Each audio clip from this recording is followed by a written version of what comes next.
resilient, strong, fast, bold, proud, and iconic. These are just some of the words that have been used to describe our guest around the globe. From cities in Europe to grounded communities in Khayelitsha, South Africa, Caster Semenya is a prominent figure in world sports history, breaking records and shattering ceilings on ideas of what it is to be an African success. Born in Gamastlong, a village in Polokwane, and as one of 5 children, Caster has always had an energy and passion for sports, moving on to study sports science at the University of the Northwest. When she won gold for 800 meters at the World Junior Championships and the Commonwealth Youth Games in 2008, it was clear that a new track queen was on the rise. In her professional career, Caster has went on to become a 2-time Olympic, 3-time World Championship, and 5-time African Championship gold medalist, breaking records along the way. Caster's champion spirit has transcended the sports field, forging ahead in the fight for human rights and being an inspiration to young African girls everywhere. Thank you so much for finally joining us. You know, I've been trying to get this sit down for quite a while. Very scarce, expensive to get, but anyway, you gotta have to make time, when you have time. Yes. So, yeah, thank you. I definitely appreciate it. Where we would like to start usually when we talk to inspiring women on our show is starting with the name you've been given at birth, Caster Mokgadi Semenya, and understanding what is the story behind your name. Do you know what it is? Yeah, of course, we'll just talk about Mokgadi because I'm an African, so obviously he's the one who guides. I think when you're given a name, it goes with the ancestors.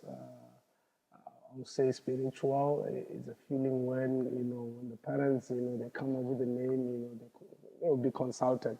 I would say, look, the name resonates with me, resonates with my personality, everything that I do, obviously, I always give guidance. It goes with the person I am, and I've always, lived up to that. So, yeah.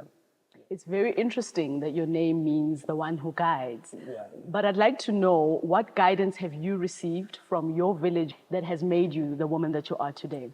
I think the guidance is through, the principles of life, true identity, how you identify yourself. I think that's the most important thing. It comes, with the love, the support, how to appreciate people and accepting people for who they are, and obviously embracing them, celebrating them for who they are. That's what I've been, what I got, from my village, from my society. So self-love and self-acceptance is, what I learned, from my people, and I carry through, that with me and always, forever. And what are some of the differences that you've noticed in your career regarding where you are from and how you were raised and how you became the person that you are when you look at your other counterparts from around the world? I think the difference is it comes with, the upbringing, you can see it, through someone. And obviously we are Africans, we have a history of, being colonized, being segregated, being oppressed. And obviously when you go out there, if someone, treats you with, such intention, you could see, from the distance. But I think it comes, with the environment. I grew up in the bush. I grew up, in the villages. People that I meet, with, they come, from a different, background. It can be a religion. It can be, they are urbanized, for us, which is coming from, rural areas.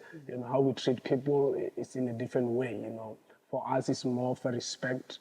We try by all means to try to understand, where you're coming from, your background. My counterparts, they are more, grow up in the cities. They don't really know the struggle of sleeping without food, not having, school, uniform, not having water and not having electricity. While when you see, that's what differs actually with us people. But there are those who you see that, they are willing to try to understand. They are more interested in terms of knowing who truly you are, where you're coming from, how was your childhood, and all those things. Yeah. And I think, there's a lot of people who have really gone to achieve amazing things in the world, just like you, who know about that struggle. And it's like that struggle has actually given them the juice that has been required to actually go ahead and achieve great things. So in struggle as well, I guess there lies that inspiration to keep pushing further. Yeah, of course, if you look into sports people, we all have, common, goals, or, we come from same, backgrounds. For an example, if you look at mostly the people of color, our struggle are the same, where it's either you grow up, with a single parent, or absent father, or drug abuse. It can be domestic violence. You're running away from something, or it can be poverty. So I think those are the things that in sports, most of the people who are great in what they do, they never had a privilege, to live a good life. They had to, to work hard, to step up. There's something that drives you, so for you to be a better person. And also it helps you also to shape up, others, that are coming, the young upcoming generation, to say, look, because of I come from the struggle, I don't want to see any other, to struggle. The struggle, drives us, to be better. It makes you hungry. It motivates you, because of also you want to be a better parent as well. It shapes you as a human as well, but also as a great, sportsman, into, the fraternity that you are in. I want us to go back still and stay in your village. Yeah. Do you remember the first race that you actually won? Yeah, of course. I'm a winner anyway. So, Of course. obviously from the village, when I was about 6, 7, running up against, your peers, and then I realized, my peers don't really give me a challenge. And I always wanted to challenge myself. So obviously we ran, under 10s, under, 14s. So I preferred running, with the under 14s, because they were more, stronger, and they were faster. So At age 6? age of 10, I would say age of 10. Okay. Age of 6, of course, I'd run them. I played a good soccer. I was fast, in those 100 and the 200s. But I'll say the ones that I took serious, it will be the ones from under 10 and under 12s. So and then under 14s, those are the people that I wanted. So that back then, in the days. Yeah. I'll say obviously it will be where I knew that, look, I belong more into running than, playing football. So what do they say, the under 14s or the 14-year-olds, when you beat them? Were they like a bit mad? They're like, Oh, this kid. they were not mad. They liked it because, look, also I pushed them. But obviously sometimes you not like it if you see someone that is not, below your age. Yeah. It's whipping you like hell. So, but it was one of those things that, because we come from a village where we play together, as villagers. Most of them were my cousins. I played most, with my family. So, of course, they were all older than me. So, I had to step up my game. So, yeah, they would be mad, but they were losing anyway. They were mad, but they were going to be mad forever anyway. You'll be mad forever. And when they look back to see, then that's when they understand, like, no, she was the chosen one. You know. She was meant to be. So no one could stop her. Yeah. So when you're looking at, like that African community, I think that's what it is. And I've noticed that you are very passionate in talking about the importance of the African community, the African village, how it instills all of these character traits that are actually helping you to propel you forward in your life. When you look at your mom's trait and your dad's trait, who do you think you take most after? Or what do you think you have picked up from both parents that have also shaped you today? I'll say I'm half of both, 50-50, because there's a part of me that is more my mom. There's other part of me that is more of my dad. My mom is more calm. My dad is more stubborn. So I'm both. Anyway, I'm a Capricorn. So yeah. So okay, makes sense. Yeah. So I took, I think, from both parents, and I appreciate that because I can handle it in a good way. I can be calm. I can be humbled. I can be whoever I want to be. At whatever time I want to be. But also I can be stubborn. I don't take nonsense, as people know.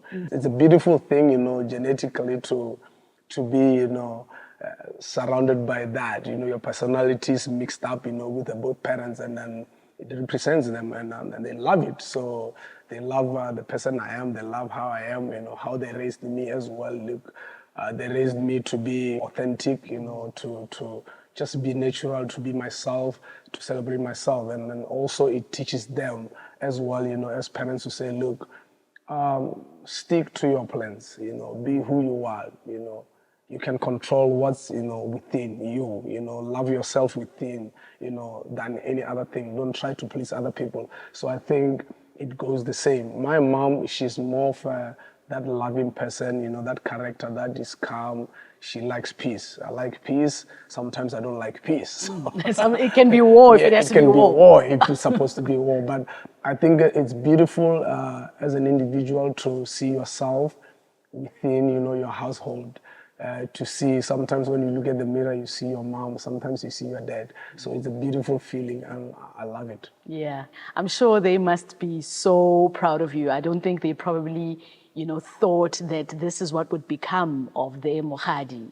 Yeah, of course, they always, sit me down and say they thought because I was stubborn, I was naughty, and they never thought I could be, the person I am today. But you thank, God, and your ancestors to give you, that opportunity, to grant you that opportunity to be, stay humble and not let, things, of the world control you. And they had to move me from one village to another just to change, my surroundings, to live a different life, because then home I'm comfortable, I can do whatever I want, I will come back late nights and all these things. They never wanted that. They wanted me to be a better person, they wanted me to have a good life, which is, I thank them for doing that.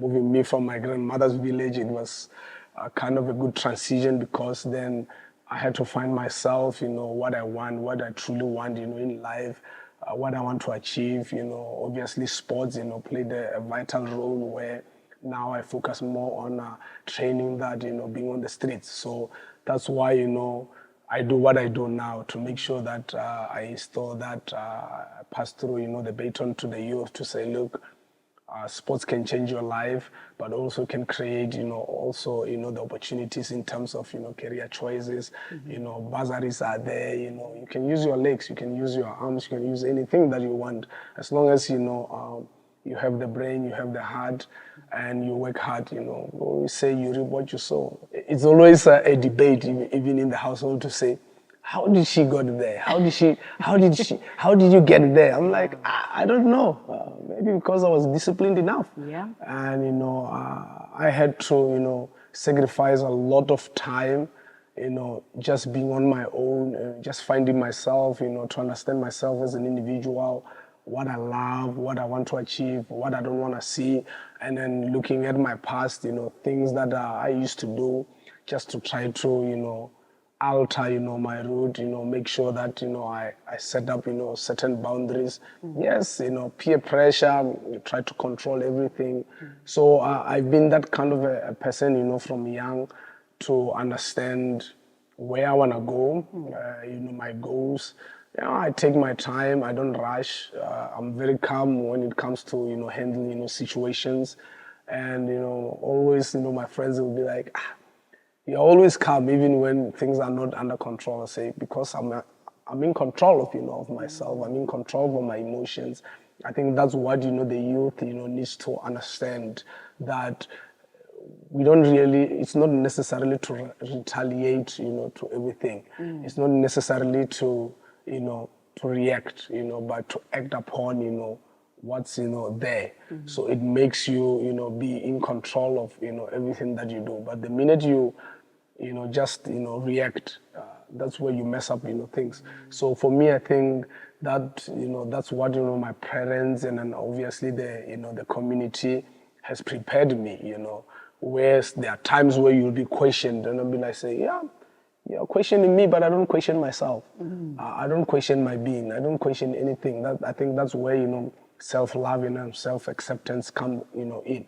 So those are the things that I think for me, I'm teaching, the youth to understand, look, love yourself before you can love any other, because at the end of the day, you need to be fulfilled, fulfilled within, fulfill yourself before you can fulfill other people. Indeed. So I think those are the things that we need to teach. They are very simple skills, but they can be difficult, to act on it. Yeah. So No, definitely. I mean, you've said so many important things there, talking about self-acceptance, definitely very important. And discipline. I think, we have started in like the latter years, in the last few years, seeing certain trends that have been appearing. And I think social media has also been a part of that, where it's like people want to get somewhere and they want to get there now. They want to get there fast without the hard work, without the discipline, and without the patience, like how you're saying, So I think you're a very good example to show if you've got all of those things and you just take your time, and also regulating your emotions, which I think is so key. You're right. Social media plays a big role, but can destroy a lot of lives. Why? Because it's just a content that has been uploaded on the net, and we don't realize that there's a lot of hard work. There's a lot of sacrifices that are made there. That is just the final piece that has been put together. But we need to understand how did it get there. I think as a youth, we need to start understanding, to use it as an important, role to market yourself, not to say this is a life I'm living. That's not life. No. We're just showing off, okay, this is where I've made it, but the content does not really show where you have begun and how you got career, there. how you got there. So I think we should be careful when it comes to that. I think also we as role models, we need to learn how to teach, these kids that look up to us, how to build yourself, how to get there. Because now these kids, they see me, doing something, on the internet, they're gonna do the same thing. But I'm not showing them that, look, I train every day. That's the I wake up every day, 5 o'clock, to get to the field. You study, you have to implement, certain things. You have to, brainstorm, you have to set up your goals, to put yourself, down and say, look, in the next 10 years, this is where I want to see myself. So we think these things, they just come now, and then, we do it. So I think it's very important for the youth to start learning, to say, look, you're going to have to be patient. And when things are not working, be patient, pray hard, ask God to help you. If you are someone who believe, in, ancestors, go out there, consult with them, do what is necessary, for you to get there. Unlike, going for shortcuts, because of, life is very short. Things of the world, they remain in this world. Me and you, we pass, we pass on. So I think it's very important to make sure that in everything that you do, make sure that you work hard. Work hard for your things. Don't go out there, sell your soul. Don't go out there, sell your body. Because at the end of the day, there's this saying that people will say, no, live like there's no tomorrow. My friend. There is tomorrow. There's a day, after tomorrow. There's a day that comes. Every day there's a day after tomorrow. So don't you ever, sacrifice your life because of things of the world. But sit down and understand yourself. Sit down and set up your goals. Have a vision. There's this thing we call longevity. And if you look into music industry, athletics, we invest in time. So if you invest in your own time, understand your worth, invest in that time and make sure that, in everything that you do, accept. If we learn to accept, what's going on at this moment, and then you start understanding that, things don't just come, in a day. It may take me 20 years to reach my goal. It may take someone, 2 years. Let's learn not to compare each other to other people, but try to understand your path. Be sure of, the information that you have. Do more research, research more, and then just be patient. You're talking about goals, and I can hear the girth and just, the focus that you have. Was it always your goal to win an Olympic medal? And how did you feel? What happened? Just walk me through that moment, the first time you won that gold medal. Funny enough, when I did athletics, it was never about winning a gold. It was just being in the mix. Because you see, when you do sports, when you love it, you're passionate about it, winning is not necessarily something that is in your mind. It's about, taking part into sports because it fulfills you. You understand? But the minute you start, winning, medals, you start realizing like, okay, this is actually, what I want. This is what actually I really want to do it time and again and again and again, and it becomes a habit. But truly speaking, medals were just, I would say they were a bonus because I didn't see myself, winning all those, gold medals, in the Olympics and World Champs. But for me, it was just a fulfillment within because I love sports.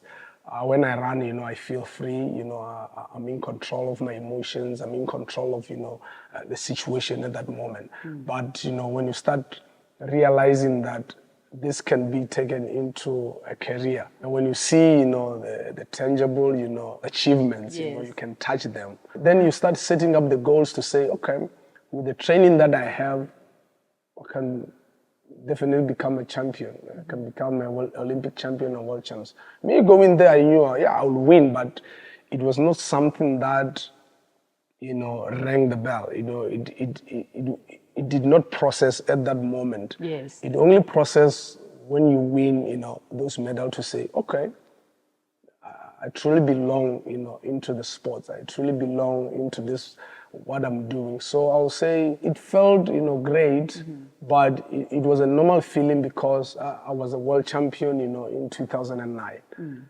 But I was still a teenager, 18 years of age. I don't know how it feels, to win, medals.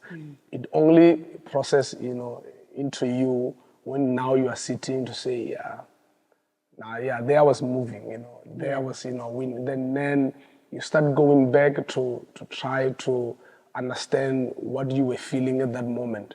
And you can only feel it when you are done with, with sports. But at that moment, you're hungry. You want to do it, time and again and again and again.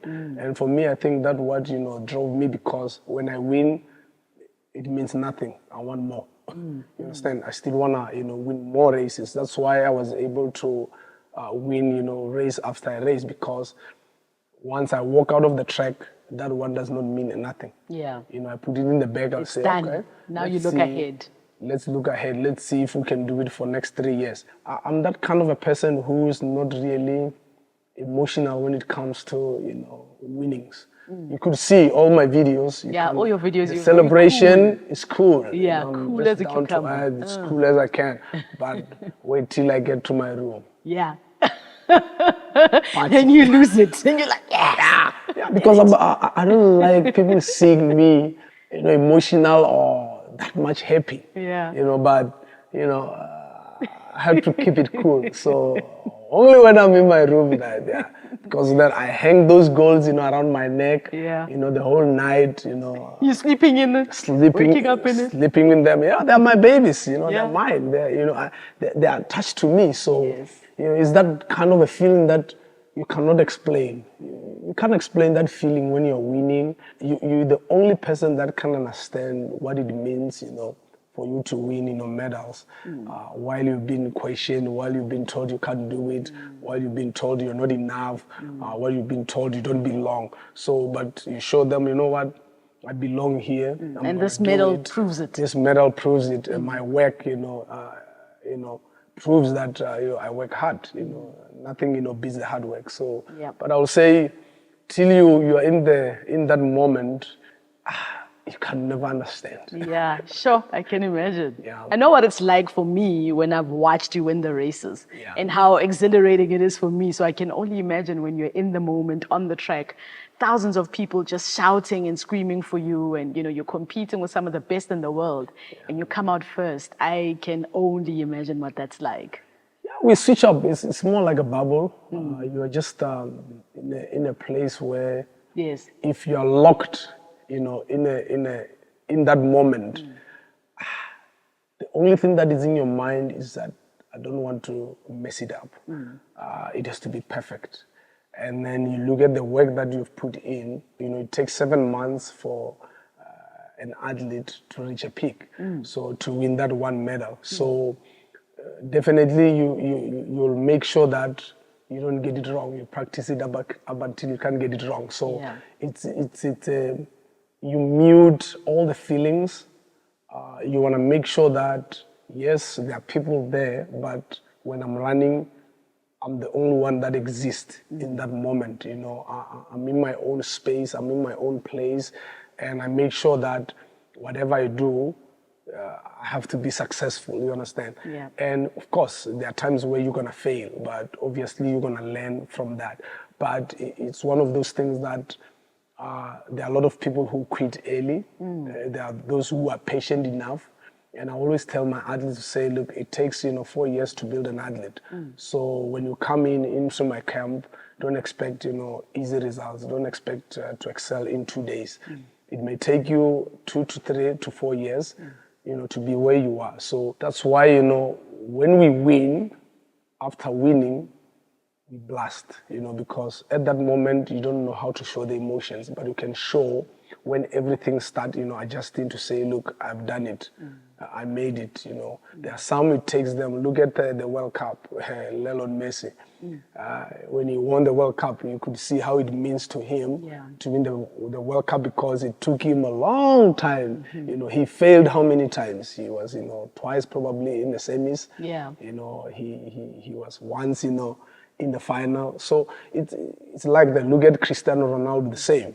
He has won everything, but no World Cup. So it's one of those things that we sacrifice, our body and souls, to sports. Yep. And when we fail, it breaks us.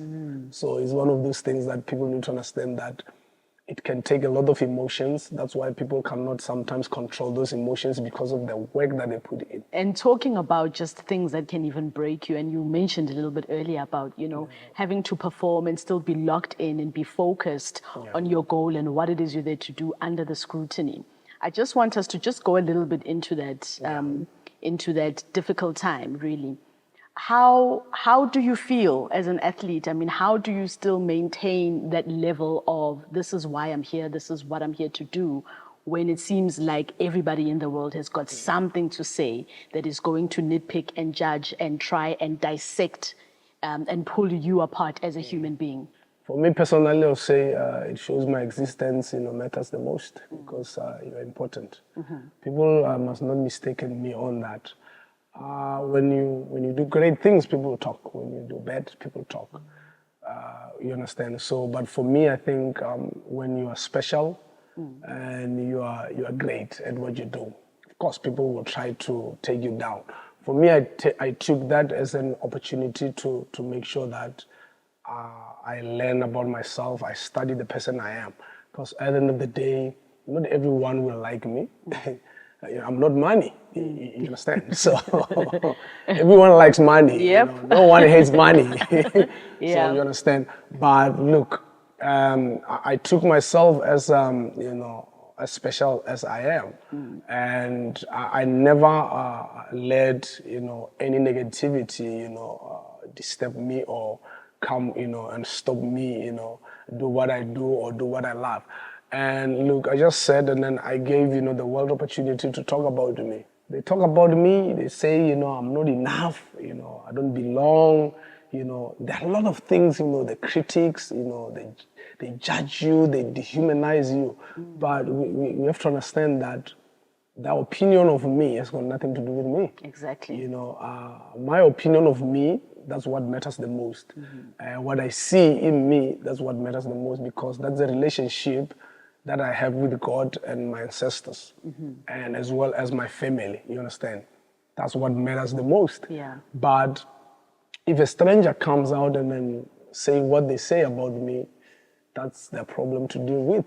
And I think the youth need to understand that, you gotta have to, focus on things that you can control.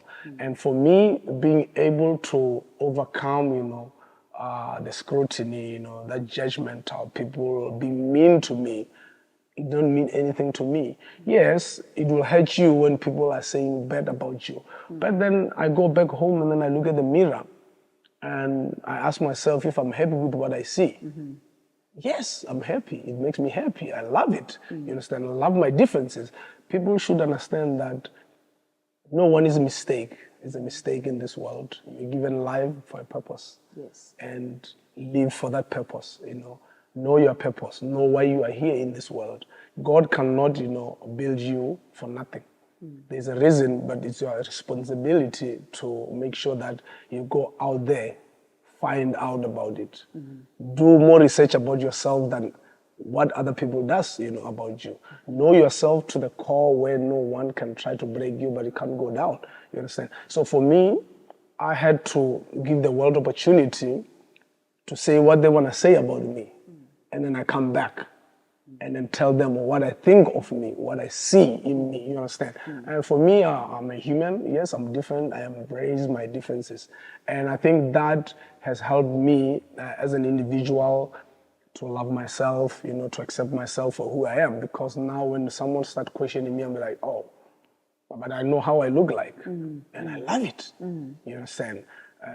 I celebrate it. I embrace it, And my differences, I've been given, by God. He gave me. You've been gifted. He gifted me with the body. He gave me the soul. He gave me the mind. And why not me? You understand? Then That's who? the If question. not you, then who? Who should be in that situation? Yep. So I think people need to understand that God has a plan for you, and when He put you in a situation, He knows that you will overcome. That. So God cannot give you something knowing that you cannot handle.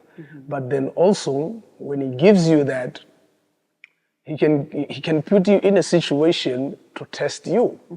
If you believe, in Him. And for me, I know. You understand? You see, now I'm not talking about the beliefs. I talk about what I know. You understand? When you know that things are meant to be, you can never question anything. Yeah. You understand? So people need to understand that there are beliefs, there are things that you know. So let's not mistake those things. If you know yourself, you see, I don't believe in myself. I know yourself, yeah. I can do this. I don't believe I can do it. I know I can do it. I know I can live through it. I know no one can come and distract me. No one can come and try to break me. And I know that if you close the doors, if you close this door permanently, I'll open the other one. So those are the things that I think the youth needs to understand. Like, look, sit down, study yourself, know yourself, accept yourself for who you are, embrace yourself, celebrate yourself, and be authentic. Authenticity is the best outfit that you can rock. If you live yourself, life to fulfill yourself within, to make yourself happy, nothing outside can, make you question yourself. Yeah. Because of the minute you start questioning yourself, that's when you fail in life. You understand? The minute you start questioning your dressing code, the minute you start questioning how my nose look like, my eyes, those were given, to you by God. So I don't care, what other people say about you, me. You didn't make me, you can't break me, you understand? So those are the things that for me, how I survived, those, difficulties, the stumbling blocks, it was because of self-love within, the family where, how you are raised, you are not questioned, but you've been loved, you've been supported. They sit down and understand you as a human. Yeah. I think the best that we could do as a human is to just sit down and try to understand someone than judging them or questioning them. You understand? So those are the things that I think makes one, special, and then make one, to be able to live life, to the fullest. For me, you can say whatever you want to say about me.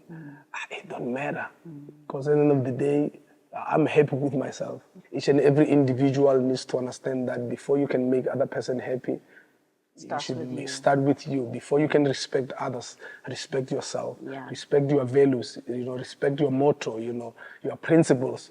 If you live, life based on your principles, life becomes beautiful. If something don't work out, you let go and then you move on. You move on to, yeah.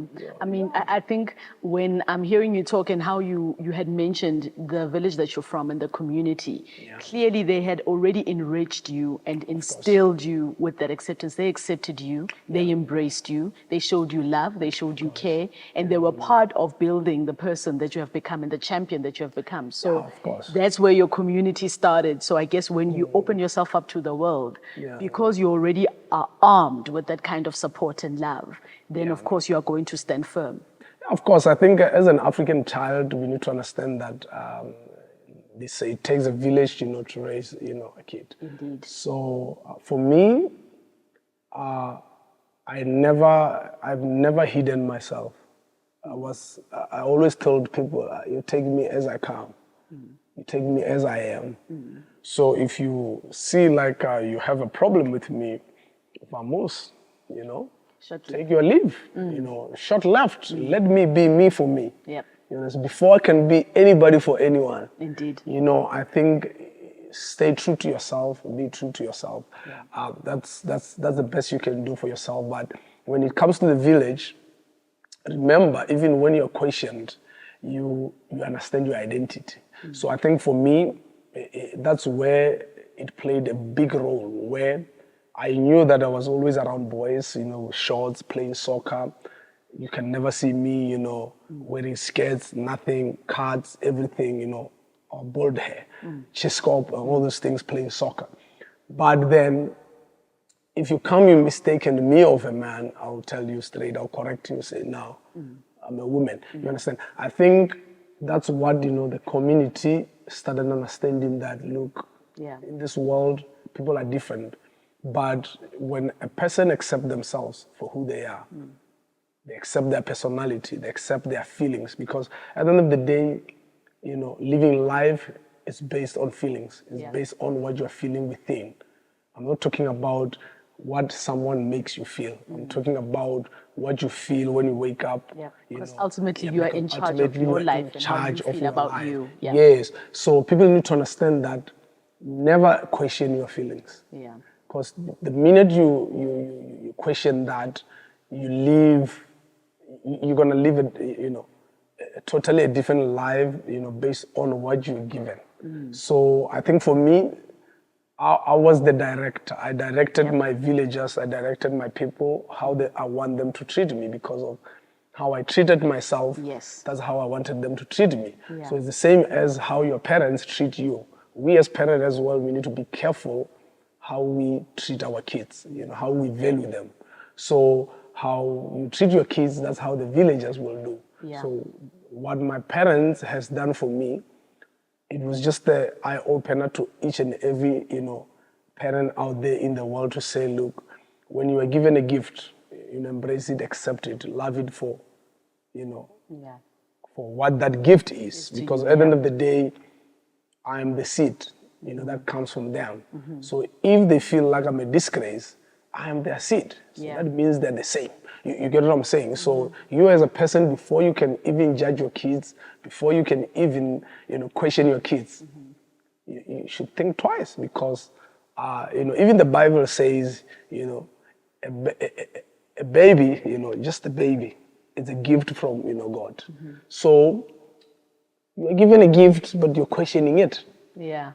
Can you just tell us some of the things that you do within your foundation? Yeah, the foundation there's a lot of work that we do under, Caster Semenya Foundation, but obviously we have, about 3 pillars under the foundation, where we have a club that was established, in 2018 as well. But obviously foundation has been there before even it was registered, because we've done the work since 2009. Yeah. You understand? Where That's we help. typical actually of African communities. Yes. Before you register anything, you already start with the work. We have already established the work. So we more of running a development programs, where we have a club under the club, Masai Athletics Club, where we have a development program. We develop young kids. We create, opportunities. Obviously, the kids that are in the rurals, they don't have access, into sports. They don't have access into, facilities. So we thought there's a need for us to establish, a chat lab that can cater, for kids that, cannot get access, into clubs. That's a platform where we make sure that kids that are coming from rural areas, we try by all means to make sure that they get access, into these private schools, into sports, particularly because we are more into sports. But it's not really focused only into sports, but also building, a human, because there are life skills, there are principles of life, there are people who are affected, mentally, psychologically, they need that support. So we cater all those things. So we designated, coaches, mentors, and we make sure that those kids, they get access, into sports. We try to take them away from the streets because we know that there's a drug abuse, there's alcohol abuse, there's a teenage pregnancy that we're trying to alleviate.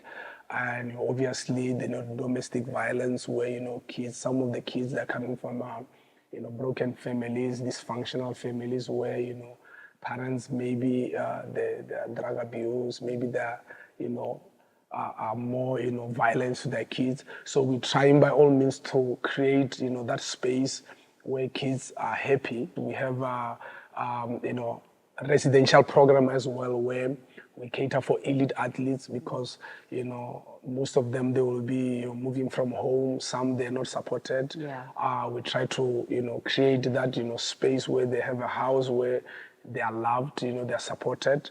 And we give those programs. And then under it as well, we have, the bursary schemes where we partner with, colleges like, Boston, where we create that opportunity for them to get, studies.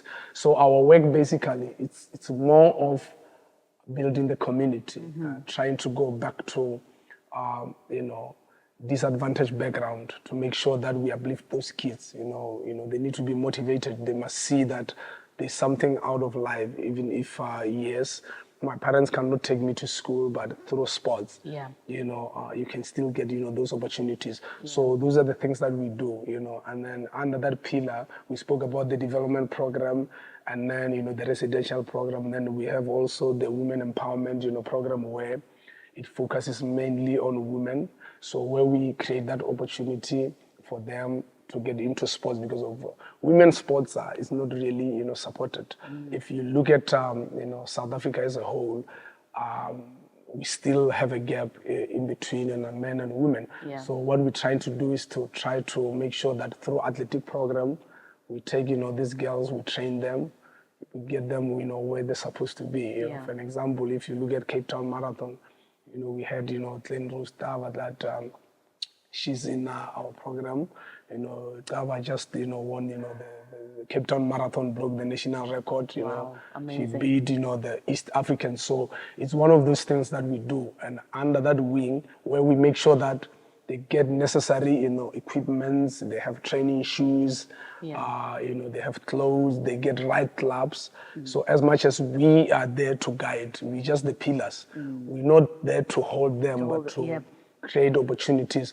So the foundation is doing a lot of work, and then we are fulfilled to make sure that we can bring, smiles.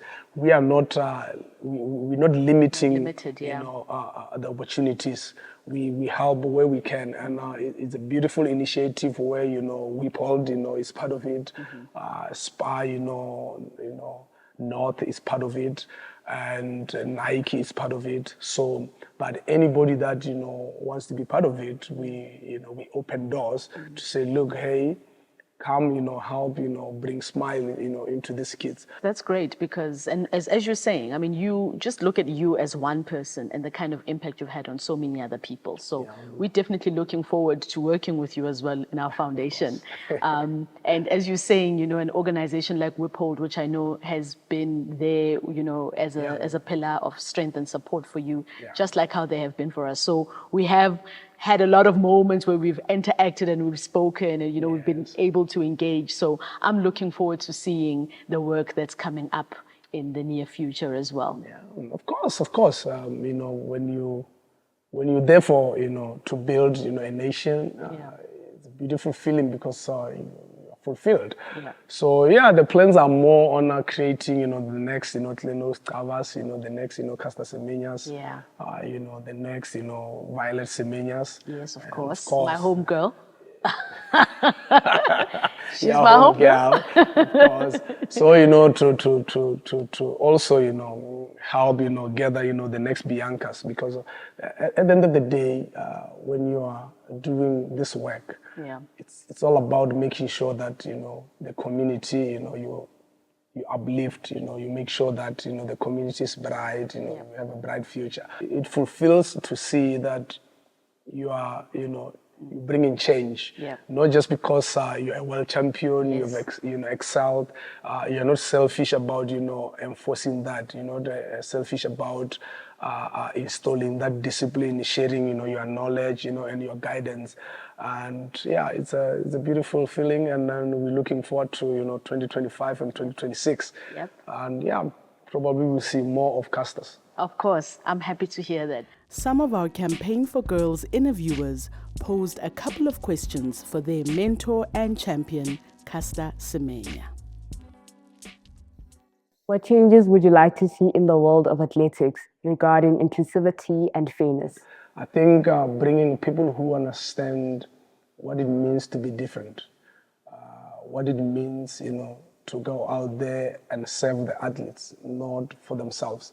Because we tend to, contest, for these positions for ourselves, for our own fulfillments.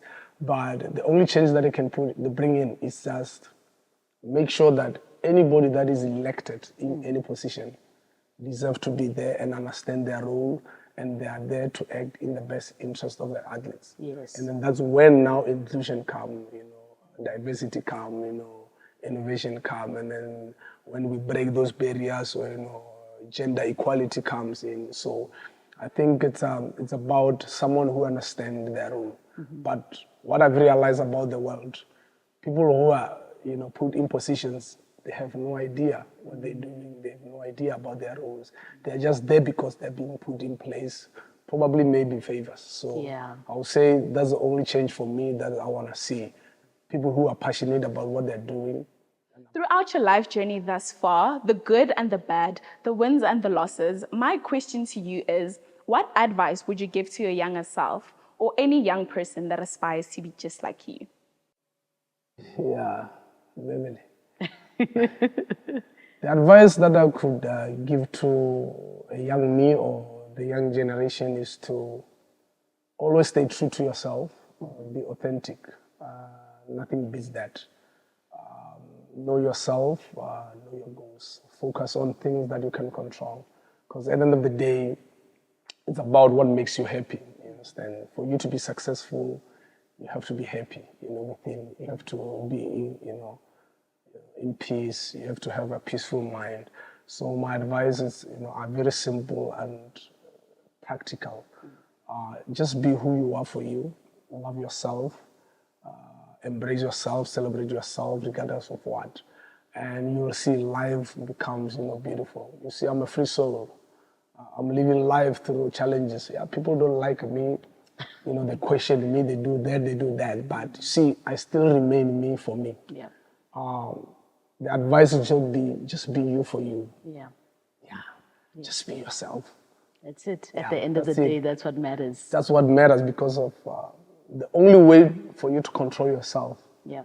That's when you understand yourself, you accept yourself, you make yourself happy. Be happy within. And everything unfolds itself because you end up not caring, what other people say about you. Yeah. Whether bad or whether good. At the end of the day, love what you see, in the mirror every day. How has knowing your African culture and values helped you achieve your success internationally?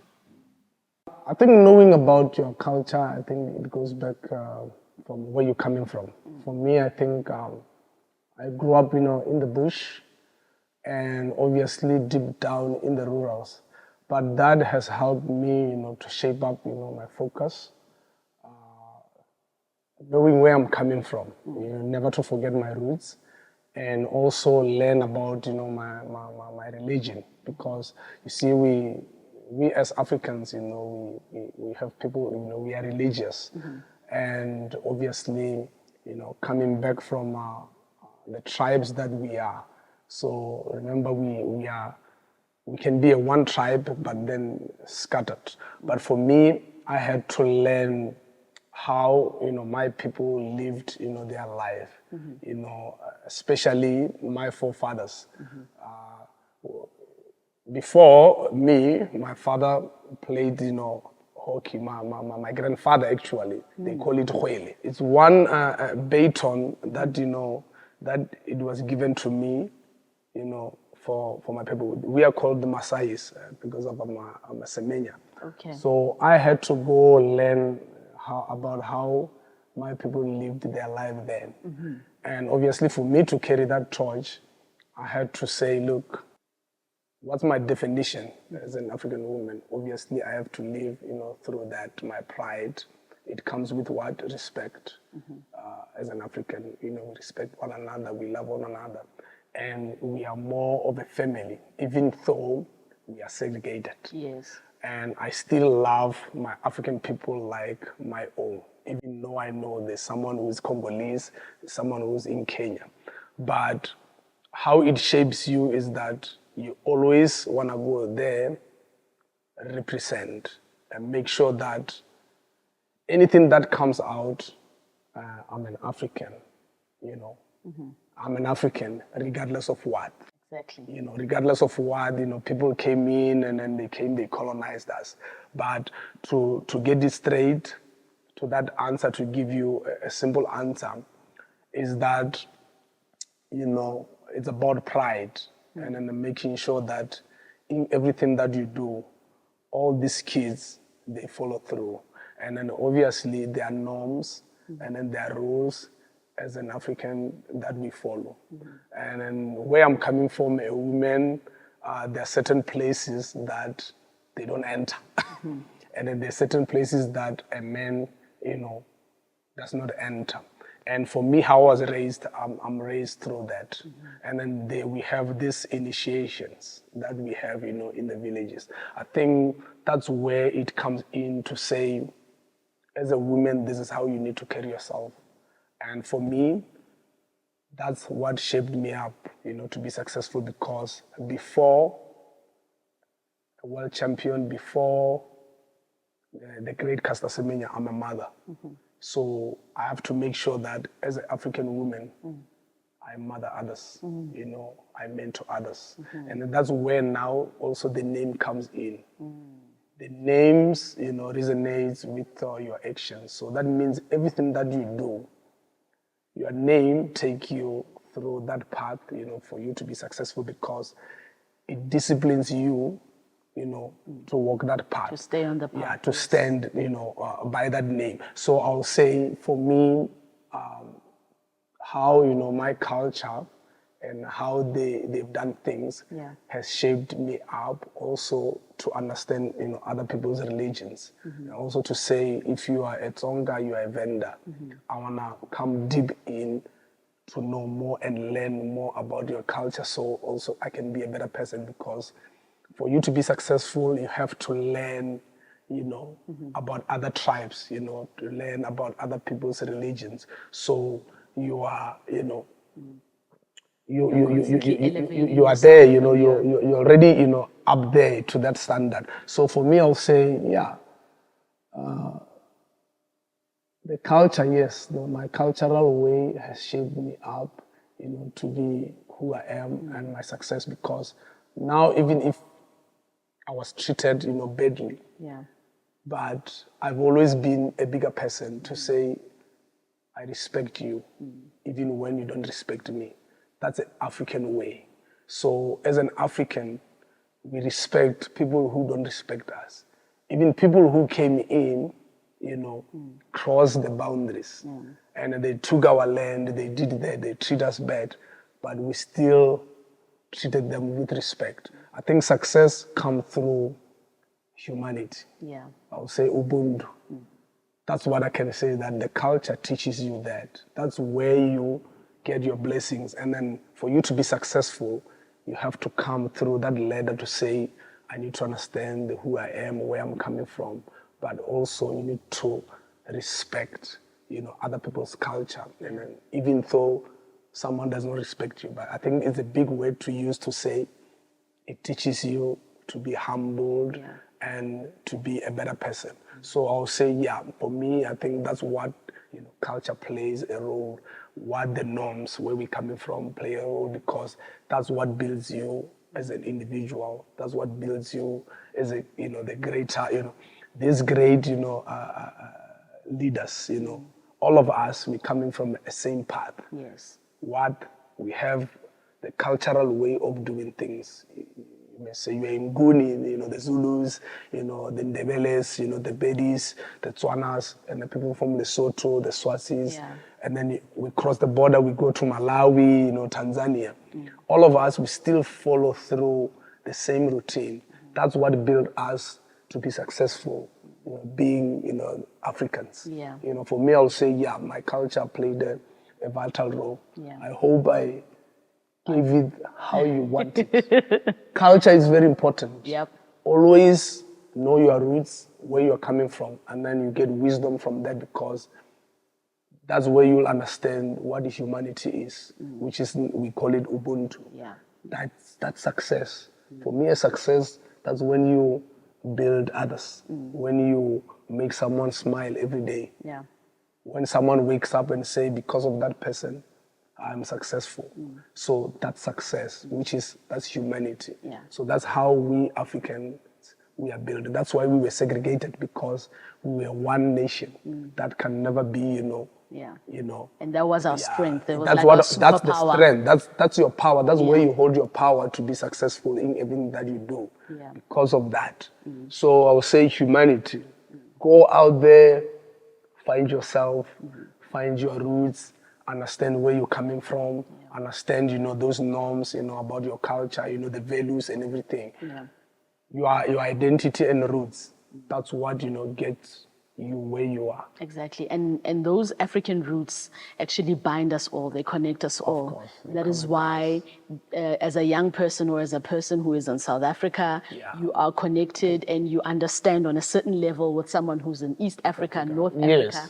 So it's those roots that are like traveling that bind us and that, that really define Ubuntu, which is also within our African DNA, within our African excellence as well. I must say, I admire how proud you are and how much you talk about, the importance of your identity, the importance of your African culture, and understanding that and utilizing it as part of your strength, part of your makeup to be successful and to create these pathways for yourself and for those to follow. Of course. Yeah, great. And now you are a world champion athlete. You are an author because you've got a best-selling book, Race to Be Myself. You are a parent. You are, the CEO and founder of the Caster Semenya Foundation. What next is there for Caster? Man, wow, I don't know. There's a lot that's going on. Look, there's a lot that is going on, but I think for me, my main focus is to raise my kids. Yeah. To be the best that they can be, to support them. But personally, for me, I think it's just to go out there, keep on inspiring, the youth, making sure that I change their lives, continue on building, the legacy, making sure that the foundation, serves what, the mottos, because we say we turn, their dreams into success. So, it's that's what we are about. Yeah, I'm more into, sports. They'll see me on the roads, because I do road running, these days. The plans are just more on just being visible, fighting for what is right. Yeah. Making sure that, I fight for my African people. So, Yep. I love it. Thank you so much for your time, Caster. From me, and I guess on behalf of my team, on behalf of Campaign for Girls, really having this conversation with you has been so special because I recognize so many things that make me understand what goes behind success, what goes behind the making of a champion, really. And no matter what it is that you're doing, as you rightfully said, whether it's business, whether it's academics, whether it's sport, if you just focus on, knowing yourself, knowing what your identity is, being true to who you are, your discipline, your hard work, knowing how to regulate your emotions, just doing all of those things, all those ingredients, no matter what it is you set your mind to, you will definitely achieve. And we've always been in your corner, we'll always be in your corner. We are very, very proud of you. We are very honored and privileged to know you, to love you, to be, in close proximity with you, to be able to engage all these times whenever we get together. And we are just rooting for you, and we know that you are going to continue with your champion spirit and with your champion actions, no matter what it is that you do in life. Okay, well, thank you. Thank you for having me, and we're looking to a bright future. Yes. Of course, we will be collaborating with our work, so yeah. Yes. But yeah, thank you for having me, and I appreciate your time. Definitely. Thank you, Caster. She is our Caster Semenya, a true leader in her own right, whose pride in her identity, whose discipline and love of self has carried her from strength to strength. I really hope you enjoyed this conversation as much as we did. Until next time, InnerViewers, see you.